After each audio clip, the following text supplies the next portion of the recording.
Hindi, ako kasi bata ako nag-asawa. Parang 17 ako nagkaroon ng anak. Tapos, so, alam mo yun, yung young age, namulat ka na dun sa responsibility na hindi mo pa naman talaga kaya. Parang kumbaga, ang hirap-hirap ng buhay, ang hirap na, syempre may pinapalaki ka ng anak, may may responsibilidad ka na kailangan gampanan, pero hindi ka pa ready. Financially, pati sa wala ka naman trabaho, ganyan, mentally. Parang alam mo yun, ang support system mo lang is yung family, pero syempre, at the end of the day, yung responsibility kasi sa'yo. Pero, kaya kapag nakakakita ka ng mga kagaya nyo, lagi ko sinasabi na, bakit may mga alaala? Nagigigil ako kay Sir, oh. Parang ako naman sa iyo nga. Tapos sabi ka, hindi. Pero lagi kasi sinasabi talaga sa mga kaedad nyo, mga mas bata sa inyo, mga ganon. Kahit dun sa mga anak ko, na sabi ko, huwag kayo munang magmamadali. Inalaw ko silang mag-boyfriend, mag-girlfriend, parang gano'n. Inalaw ko sila kasi may 18 years old na rin ako na lalaking anak. Inalaw ko siya mag-girlfriend, sabi ko walang problema kasi parang open. Kasi di ba gano'n yung generation nyo, gano'n yung gusto eh. Yung parang open, ayaw nyo na parang pinagbabawalan kayo ng parang gano'n. Pero, oo ba yun? Oo, yun yung nila sir.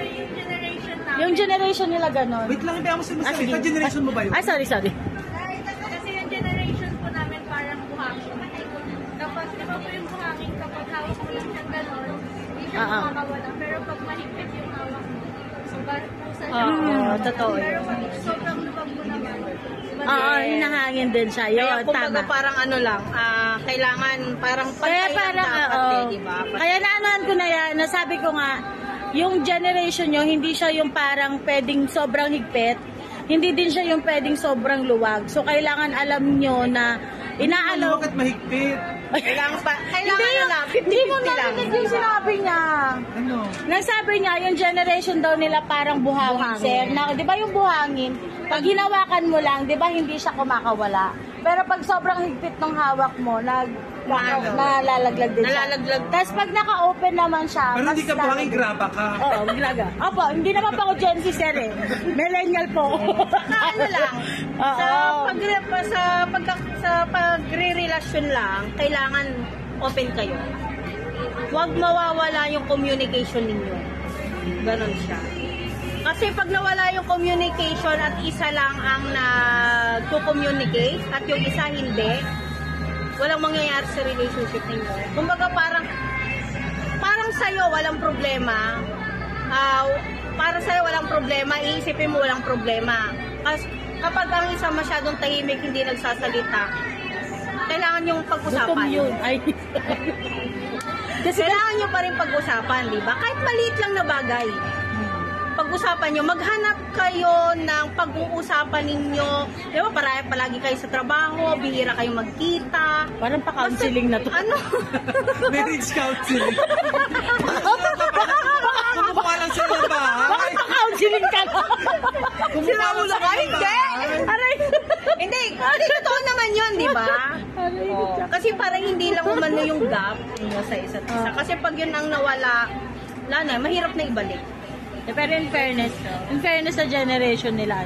Kaya lang yung generation din nila yung yung tahimik. Mga ano ba yung introvert? May tawag dun eh. Introvert. Yung parang hindi kayo masyadong ma-social. Yung parang hindi kayo masyado yung hindi kayo pupunta sa mga yung parang hindi kayo ganun ka ba? Parang friendly ka. Meron talaga pero ang dami nyo na parang hindi masyadong kumbaga parang yung kayang maghapon sa bahay na hindi lumalabas, yung mga may mga ganun yung niya eh. Pero hindi. In fairness, yung mindset nyo ngayon parang kayo. Ang ganda ng mindset nyo na parang laging para sa future lagi yung iniisip nyo. Kaya maganda yun.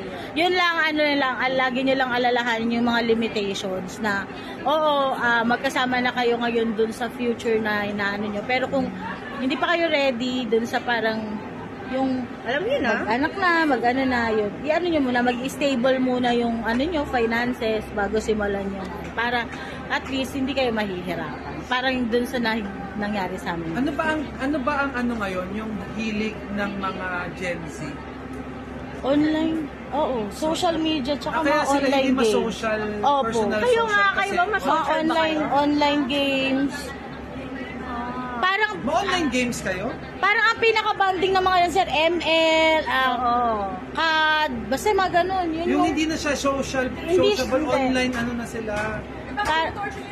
Hindi naman po. Hindi, ang gagaling nga nila, 20 Ang at ganda saka ng mga ano 22. nila, ma'am. Ang ganda, mamaya ma'am, send ko. Feeling ko magaling silang ahente. Oo. Yes, kaya nga Na-recruit na eh. po namin, ma'am. Very good. Tsaka ka-age po namin sila. 20. Siya nga pala, siya si Ma'am Lucy, ang aming licensed broker. Wife ni Sir Bonnie, licensed broker rin namin. Hello. Kanina pa kayo, hindi na pinakilala si Sir Blue. Hindi kanina Hindi ba? po, magkakota. Tapos naging ano, naging maalaala na, tapos naging... May background ng maalaala mo. Oo. Kasi ayun naman talaga Ang gusto namin ko lang kwento naman- yung buhay namin kaso wala napilitan kami. Ang gusto ko lang naman kumain ng pansit. Uminom ng coke. Yan. Hindi, pero in fairness, ang ganda ng ating pala. Nice. Gusto ko yung ano Sana lang ano, ni Frenzy. tuloy lang yung mindset Ang ganda ng ano ni Frenzy. Ay, may ano, client.